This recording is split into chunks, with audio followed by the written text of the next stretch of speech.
Hello aspirants, unlock GS academy में आपका स्वागत है। Daily current affairs MCQ series में आज हम चर्चा करेंगे सेशन 7 में 11 और 12 सितंबर 2022 से रिलेटेड करंट अफेयर्स एमसीक्यूज की, जो कि पीसीएस, आरपीएससी, एसएससी, अन्य कम्पिटिटिव एग्जाम में उपयोगी साबित होंगे। चलिए चर्चा शुरू करते हैं।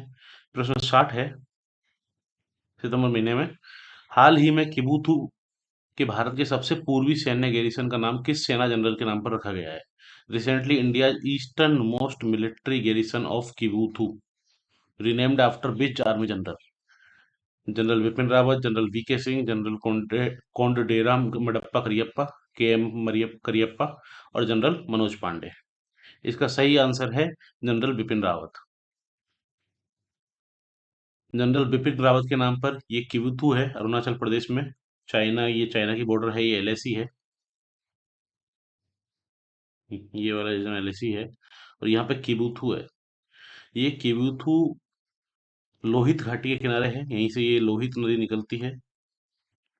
और इसको अब नाम चेंज कर दिया गया है इसका, जिसका नाम रख दिया गया है general Vipin Rawat military garrison, क्योंकि जनरल विपिन रावत ने 97 98 में यहाँ सर्व किया था और इस पोस्ट को काफी ज्यादा मॉडर्नाइज किया था, इसको काफी ज्यादा डेवलप करने में इनकी काफी बड़ी भूमिका थी।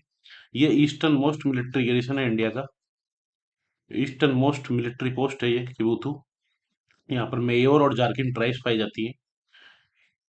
जनरल बिपिन रावत की अगर बात करें तो ये दिसंबर 2016 से दिसंबर 2019 तक आर्मी जनरल थे, चीफ ऑफ आर्मी स्टाफ थे। 26वें चीफ ऑफ आर्मी स्टाफ थे ये। और पहले सीडीएस थे, चीफ ऑफ डिफेंस स्टाफ थे भारत के, जनवरी जनवरी 2020 से दिसंबर 2021 तक, जब तक इनकी दुर्घटना में मृत्यु हुई थी दिसंबर 2021 में। बीके सिंह की अगर बात करें, बीके सिंह 23वें चीफ ऑफ आर्मी स्टाफ रहे हैं 2010 से 2012 के बीच में। अभी वर्तमान में केंद्रीय मंत्री हैं। K M Cariappa chief of army staff और कमांडर इन चीफ रहे हैं, और ये first commander, Indian commander in chief थे 1949 से 53 तक।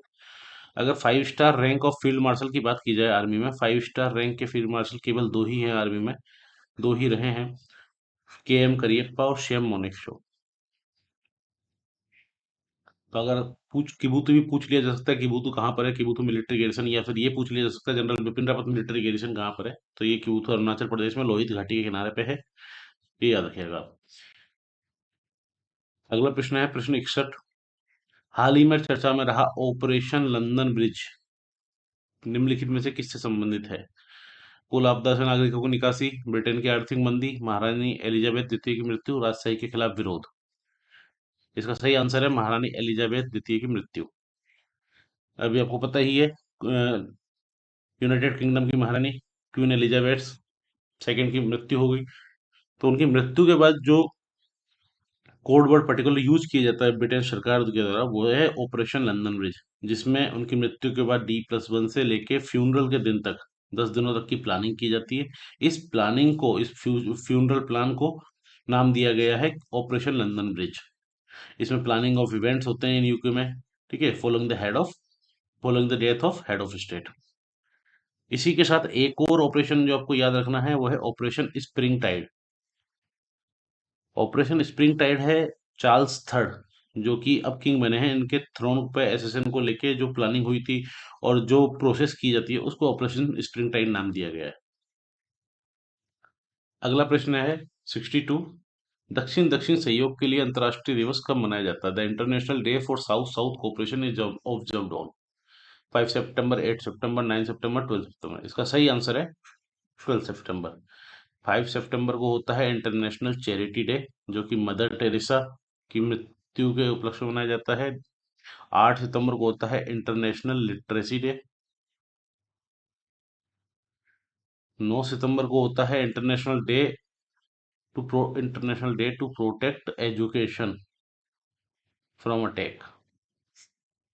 12 सितंबर को international day for south south cooperation, international day for south south cooperation. इसमें ये जो साउथ कंट्रीज हैं, जनरली इनको माना गया है ये डेवलपिंग कंट्रीज है, विकासशील देश हैं या इमर्जिंग देश हैं। और विकसित देश जितने भी हैं, जो नॉर्थ, जिनको बोला जाता है कि ग्लोबल नॉर्थ, इसमें रशिया आ गया, यूएस आ गया, कनाडा आ गया, यूके आ गया, यूरोपियन कंट्रीज आ गए।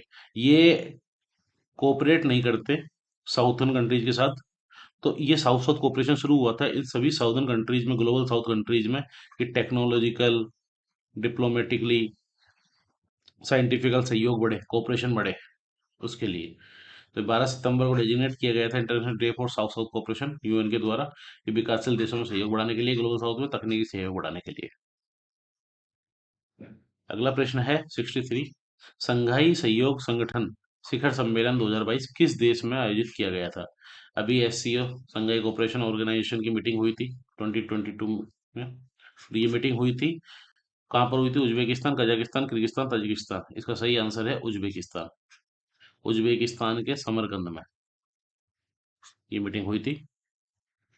ये है उज्बेकिस्तान। ये उज्बेकिस्तान की राजधानी है ताशकंद, ये बॉर्डर पे। ये कजाकिस्तान है ऊपर, ये तुर्कमेनिस्तान है, ये ताजिकिस्तान है, ये किर्गिस्तान है। मैप पे लोकेशन आप देख सकते हैं। इधर कजाकिस्तान, इधर किर्गिस्तान, इधर ताजिकिस्तान, इधर उज्बेकिस्तान और इधर तुर्कमेनिस्तान। ठीक है। और ये मीटिंग हुई थी यहाँ पर समरकंद में। यहीं पर उज्बेकिस्तान में फरगना है, ये फरगना वैली है जहाँ से बाबर भारत में आगमन हुआ था।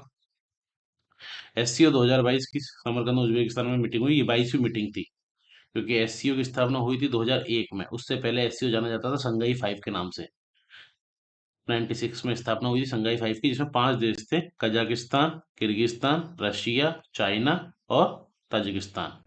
उसके बाद फाइनली इसमें उज्बेकिस्तान की एंट्री हुई 2001 में। अगर आपसे पूछ लिया जाए सेंट्रल एशियन कंट्रीज में कौन सी कंट्री है जो एससीओ के मेंबर नहीं है, तो वो है तुर्कमेनिस्तान। तुर्कमेनिस्तान एससीओ के मेंबर नहीं है। उसके अलावा बाकी कजाकिस्तान है, उज्बेकिस्तान है, उज्बेकिस्तान 2001 में आया, किर्गिस्तान है, ताजिकिस्तान है और रशिया है, चाइना है। तो 5 कंट्री है, 6 कंट्री होगी उज्बेकिस्तान समेत। उसके बाद अस्थाना समिट होता है 2017 में, जिसमें इंडिया और पाकिस्तान को मेंबर बनाया जाता है। अब 8 मेंबर हो गए हैं। और अब प्रेसिडेंटशिप इंडिया के पास है 2023 के लिए, और 2023 में ईरान को मेंबर बनाने की प्रोसेस तो ऑलरेडी शुरू हो चुकी है। 2023 में ईरान को भी मेंबर मान लिया जाएगा, तो उसके बाद एससीओ के 9 मेंबर हो जाएंगे finally. Bonus matter, bonus marks में आज हम बात करेंगे आर्कियोलॉजिस्ट ब्रजवासी लाल के बारे में। इनकी अभी मृत्यु हो गई 101 साल की उम्र में। इन्हें इंडिया का मोस्ट सीनियर आर्कियोलॉजिस्ट माना जाता है, जिनकी जन्म हुआ था इनका झांसी, यूपी, 1921 में। और इन्हें British archaeologist sir Mortimer wheeler, जो काफी फेमस हिस्टोरियन और आर्कियोलॉजिस्ट रहे हैं, उनके द्वारा तक्षशिला में ट्रेन किया गया 1994 में, 1944 में। ये archaeological survey of India, ASI, के डायरेक्टर जनरल रहे 1968 से 72 तक। इन्हें पद्म भूषण मिला 2000 में, पद्म विभूषण मिला 2021 में। और कई यूनेस्को कमिटीज में इन्होंने काम किया। इन्होंने जो 1970s में एक्सकेवेशन किया था अयोध्या में, उसके बाद ये चर्चा में रहे काफी ज्यादा। और इन्होंने एक पिल्लर बेस्ड थ्योरी दी, जिसमें इन्होंने कहा कि वहां जो नीचे पिल्लर्स मिले हैं वो एक हिंदू फाउंडेशन, हिंदू टेम्पल की फाउंडेशन को दर्शाते हैं 1990 में। और सुप्रीम कोर्ट ने जो अयोध्या पे अभी हाल ही में जजमेंट दिया, उसमें इनकी इस थ्योरी को भी कंसिडर किया गया था। इन्होंने कई और साइट्स को एक्सकेवेटेड किया। हस्तिनापुर है जो यूपी में, शिशुपालगढ़ है उड़ीसा में, पुराना किला है दिल्ली में, कालीबंगा है राजस्थान में। इनकी इंपोर्टेंट जो बुक्स हैं वो हैं the Saraswati flows on the continuity of Indian culture, जो सरस्वती कल्चर और सरस्वती सिविलाइजेशन के बारे में उन्होंने कहा था, सरस्वती रिवर को लेके। वो एक बुक है। एक बुक है रामा हिज हिस्टोसिटी, मंदिर and Setu, evidence of literature, archaeology and other sciences. ये प्रधानमंत्री मोदी ने भी इनको श्रद्धांजलि प्रकट करते हुए एक ट्वीट किया था। अगले क्वेश्चन चलते हैं। प्रश्न 64 है, धन शोधन निवारण अधिनियम, PMLA, prevention of money laundering act के तहत अपीलीय न्यायाधिकरण के अध्यक्ष के रूप में किसे नियुक्त किया गया है?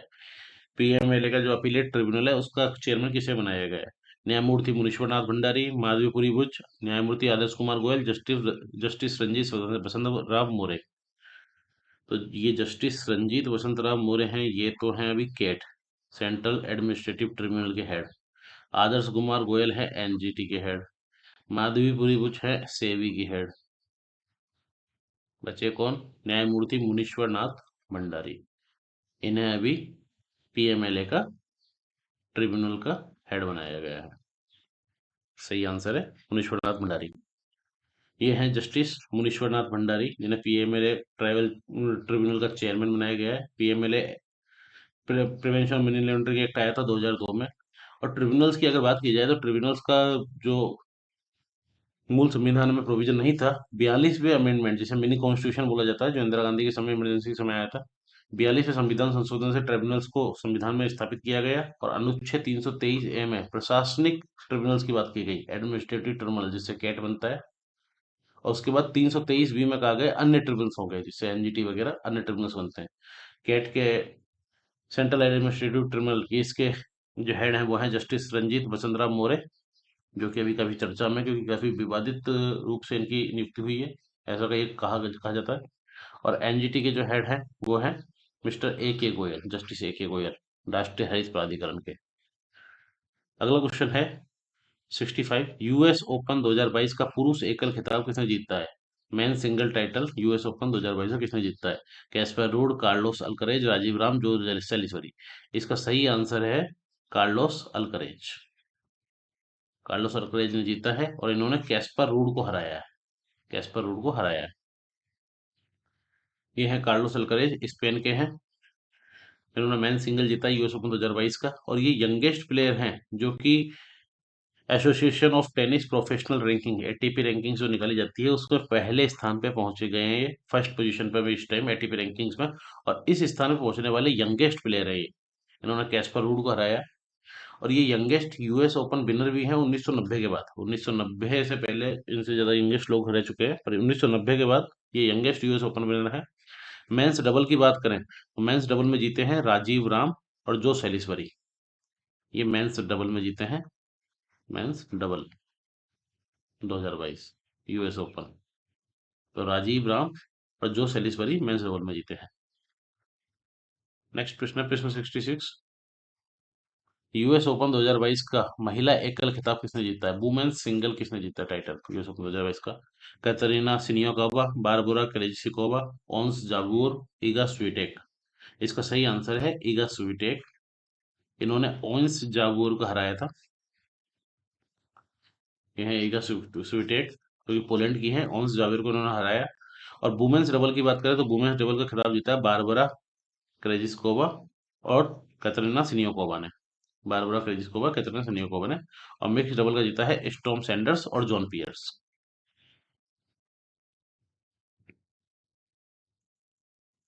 अगला क्वेश्चन है,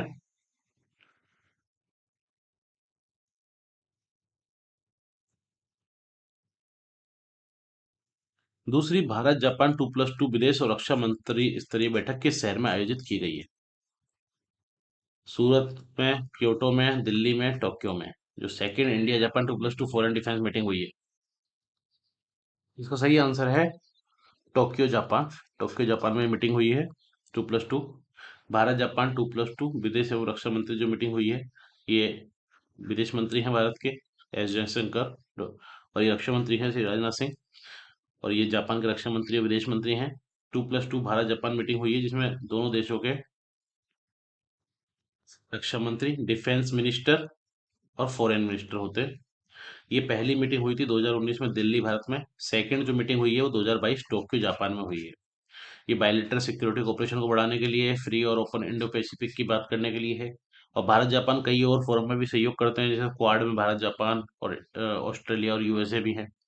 भारत जापान की एक अन्य मिलिट्री एक्सरसाइज की बात करें तो एक्स धर्मा गार्जियन एक मिलिट्री एक्सरसाइज है भारत और जापान की, जो कि ज्वाइंट मिलिट्री एक्सरसाइज है। एक है जिमेक्स एक्सरसाइज, जो कि जापान इंडिया की मेरीटाइम एक्सरसाइज है। एक है शिन्यू मैत्री एक्सरसाइज, जो कि बायलेटरल एयर एक्सरसाइज है। मालाबार एक्सरसाइज, जिसमें इंडिया भी है, यूएसए भी है, ऑस्ट्रेलिया भी है, जापान भी है, जो कि मतलब क्वाड क्वाड कंट्रीज है सारी। ये नेवल एक्सरसाइज है। मिलान एक्सरसाइज की बात करें तो ये नेवल एक्सरसाइज है, ये बाइनियल हर 2 साल में होती है, और मल्टीलेटरल एक्सरसाइज है, सारे कई अन्य देश भी इसमें सहयोग करते हैं। जापान इस एक्सरसाइज से पहली बार 2022 में जुड़ा। बोनस मार्क्स सीरीज में आज चर्चा करते हैं हम प्रोजेक्ट 17 एज की। प्रोजेक्ट 17 है, जिसको प्रोजेक्ट 17 अल्फा फ्रिगेट ए बोलते हैं। इसकी जो थर्ड स्टील फ्रिगेट है तारागिरी, अभी रिसेंटली लॉन्च किया गया है मजगांव डॉक शिपबिल्डर्स लिमिटेड द्वारा मुंबई में। प्रोजेक्ट 70 अल्फा फ्रिगेट जो था, प्रोजेक्ट 70 ए, ये लॉन्च किया गया था इंडियन नेवी के द्वारा 2019 में, जिसमें एक कई 7 नीलगिरी सीरीज की स्टील्थ गाइडेड मिसाइल फ्रिगेट्स बनानी थी। और ये कंस्ट्रक्शन दो कंपनीज कर रही है, Mazagon dock ship builders limited जो कि मुंबई में, और garden reach ship builders and engineers जो कि कोलकाता में। इसकी पहली जो स्टील फ्रिगेट बनाई गई वो है, उसका नाम है फर्स्ट नीलगिरी, जो कि 2019 में लॉन्च हुई, और दूसरी है उदयगिरी जो कि मई 2022 मई और कमीशन होगी 2024 में। तारागिरी थर्ड थर्ड फ्रिगेट है, जिसका नाम रखा गया है हिमालय में जो गढ़वाल में हिल रेंज है उसके नाम पर। इसमें supersonic surface to surface air missile है, surface to surface air missile system है। रडार एब्जॉर्बेंट कोटिंग्स है, स्टील फ्रिगेट है तो इसमें रडार ऑब्जर्वेंट कोटिंग्स करी गई है ताकि किसी भी तरीके के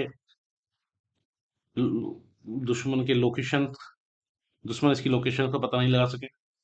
और state of the art weapons हैं, सेंसर्स लगे हुए हैं and advance action information system इसमें इंस्टॉल्ड है।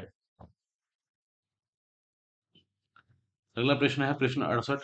खेजड़ली नरसंहार की याद में हर साल 11 सितंबर को राष्ट्रीय वन शहीद दिवस मनाया जाता है, नेशनल फॉरेस्ट मार्टिर्स डे। निम्नलिखित में से कौन सा राज्य खेजड़ली नरसंहार से संबंधित है? गुजरात, हरियाणा, राजस्थान, मध्य प्रदेश। इसका सही आंसर है राजस्थान। राजस्थान के जोधपुर में खेजड़ली गांव है, जहां पर ये खेजड़ी नरसंहार हुआ था। ये हुआ था 11 सितंबर 1730 को, जिसमें खेजड़ी के जो वृक्ष हैं इनको बचाने में लगभग 363 बिश्नोई समाज के लोगों ने अपनी जान दी, इनकी हत्या कर दी गई। और ये हत्या हुई थी महाराजा अभय सिंह मारवाड़ के जो राजा थे उनके मंत्री गिरधर भंडारी के ऑर्डर पर। देवी बिश्नोई इनको लीड कर रही थी, और ये पेड़ों से चिपक के इन्होंने अपनी जान दी इन वृक्षों को बचाने के लिए। इन्हीं की याद में, अमृता देवी बिश्नोई की याद में 2013 से राष्ट्रीय वन शहीद दिवस मनाया जाता है, मिनिस्ट्री ऑफ एनवायरमेंट फॉरेस्ट के द्वारा, पर्यावरण मंत्रालय द्वारा। और उसी 2013 से ही अमृता देवी बिश्नोई राष्ट्रीय पुरस्कार दिया जाता है किसी महिला को जिन्होंने पर्यावरण के लिए बेहतरीन काम किया हो, जिसमें लगभग 1 लाख रुपए का कैश प्राइज होता है। 1973 में जो चिपको आंदोलन हुआ था, खेजड़ली खेजड़ी आंदोलन के ही तर्ज पर उत्तराखंड में, जिसके लीडर थे सुंदरलाल बहुगुणा और अन्य लोग। ये चिपको आंदोलन में अपनी प्रेरणा खेजड़ी उस आंदोलन से लेता है। खेजड़ी अगर वृक्ष की बात की जाए तो ये राज्य वृक्ष है राजस्थान का, और ये राज्य वृक्ष है तेलंगाना का, जहाँ इसे जम्मी कहते हैं। खेजड़ी नेशनल ट्री है, राष्ट्रीय वृक्ष कहाँ का? यूएई का, यूनाइटेड अरब एमिरेट्स का, जहाँ इसको गफ बोलते हैं, GHAF गफ। अगला प्रश्न है 69। उज्बेकिस्तान में SCO परिषद की 22वीं बैठक में 2022-23 के दौरान किस शहर को पहली सांस्कृतिक और पर्यटन राजधानी के रूप में नामित किया गया है? कौन सी ऐसी सिटी है जिसको first cultural and tourism capital बनाया गया 2022-23 के लिए? कब? जो अभी उज्बेकिस्तान में हमने चर्चा की, समरकंद में जो मीटिंग हुई उसमें। संघाई, श्यामकेंट, वाराणसी, समरकंद। इसका सही आंसर है वाराणसी। वाराणसी जो कि यूपी में है, जिसको काशी बोलते हैं। SCO की अभी जो मीटिंग हुई 2022 में, इसमें इसको पहली फर्स्ट कल्चरल और टूरिज्म कैपिटल बनाया गया है 2022-23 के लिए। ये one of the oldest cities है in the world, 11th century BC से पहले तक इसका जिक्र मिलता है। इसे टू और इसको कल्चरल टूरिज्म कैपिटल बनाने का जो SCO का कॉन्सेप्ट है, उसमें यही है कि हर साल किसी ना किसी एक सिटी को कल्चरल और टूरिज्म कैपिटल बनाया जाएगा SCO मेंबर कंट्रीज से। पहली जो सिटी बनी है वो है वाराणसी, इससे टूरिज्म बढ़ेगा, कल्चर और ह्यूमैनिटेरियन एक्सचेंज बढ़ेंगे, वेरियस इवेंट्स होंगे, तो लोगों को रोजगार भी मिलेगा। ये लेफ्ट बैंक पे है, अगर आप देखें तो गंगा जब गंगोत्री से निकल के बांग्लादेश के रास्ते बे ऑफ बंगाल में जाती है, तो यहाँ पर ये लेफ्ट बैंक पे पड़ता है काशी। सारनाथ भी यही है, वाराणसी में। और बुद्ध ने जो अपना प्रथम उपदेश दिया था, बुद्ध को जब ज्ञान प्राप्त हुआ था बोध गया में, उसके बाद उन्होंने जो प्रथम उपदेश दिया वो सारनाथ में दिया 528 BC में। इन्हीं घाटों पे तुलसीदास ने रामचरितमानस लिखी। नेक्स्ट प्रश्न है प्रश्न 70। हाल ही में लॉन्च किया गया सेतु प्रोग्राम किस क्षेत्र से संबंधित है? सेतु पुल निर्माण, सांस्कृतिक विरासत की रक्षा करने से, उद्यमिता को समर्थन करने के लिए, सभी राष्ट्रीय राजमार्गों को रेलवे क्रॉसिंग से मुक्त बनाने के लिए। इसका सही आंसर है 3, टू मेक एंटरप्रेन्योरशिप, उद्यमिता का समर्थन करने के लिए।